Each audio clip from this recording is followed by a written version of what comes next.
பேர் சஞ்சய்குமார். நான் வந்து கே ராமகிருஷ்ணன் காலேஜ் ஆஃப் டெக்னாலஜிலேருந்து வந்திருக்கேன். இப்போ இந்த உங்கள் ப்ராஜெக்ட் வந்து rain detection and alert system. இப்போ இந்த சென்சார் பேர் வந்து ரெயின் சென்சார்னு சொல்லுவாங்க. இதில் 2 பின் இருக்கும். அந்த பின் எடுத்துகிட்டு வந்து இது ரிலே மாடியூல்னு சொல்லுவோம். இதில் இந்த சென்சாரையும் இதையும் கனெக்ட் பண்ணுறதுக்கு தான் இந்த ரிலே மாடியூல் யூஸ் பண்ணுறோம். இது வழியாக சப்ளை வந்து இதில் 4 பின் இருக்கும். A0, D0, ground, விசிசி. இந்த விசிசி எடுத்துகிட்டு வந்து இது ஆர்டினோ போர்ட், இது மைக்ரோ கண்ட்ரோலர்னு சொல்லுவோம். இந்த விசிசி எடுத்துகிட்டு வந்து ஆர்டினோட 5 வோல்ட் சப்ளை கொடுத்துருவோம்.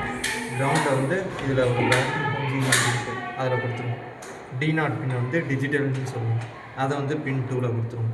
இதுக்கு எப்படி சப்ளை வரும்னா, நம்ம லேப்டாப் மூலியமாக ஒரு 5 வோல்ட்டு கொடுக்கலாம், இல்லைனா 9 வோல்ட்டு பேட்டரி வச்சு இங்கே ஹோல்டர் இருக்கும், அதில் கொடுத்துக்கலாம். இதில் இருந்து சர்வோ மோட்டர்னு சொல்லுவாங்க. இதுக்கு 3 இருக்கும். ஒரு கிரவுண்டு, ஒரு சப்ளை, இன்னொன்று வந்து டிஜிட்டல் பின் அவுட்புட் வரதுக்காங்க. இப்போ இதுலேருந்து ரெட் வயரை விசிசின்னு சொல்லுவோம். இதை எடுத்துகிட்டு வந்து 5 வோல்ட்டில் கொடுத்துருவோம். கிரவுண்ட் எடுத்துகிட்டு வந்து கிரவுண்டில் கொடுத்துருவோம். எல்லோ கலர் பின்னை வந்து பின் 9ல் கொடுத்துருவோம்.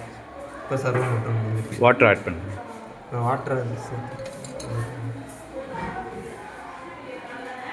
ஆட் பண்ண என்ன ஆகுதுன்னு ரெஸ்பாண்ட் பண்ணு. ஓகே, ஆட் நீ வாட்டரை ஆட் பண்ணனா ஒரு 90 டிகிரி ரொட்டேட் ஆகும் இந்த சர்வோ மோட்டர். நீ இங்கே டோர் செட் பண்ணியிருக்க. இப்போ நீ தண்ணியை டிடெக்ட் பண்ணிச்சுன்னா உனக்கு டோர் க்ளோஸ் ஆகும் ஆட்டோமேட்டிக்காக. மோட்டர் ஆப்ரேட் ஆகுதான்னு பாருங்கள். வைப்ரேட் ஆகுதா?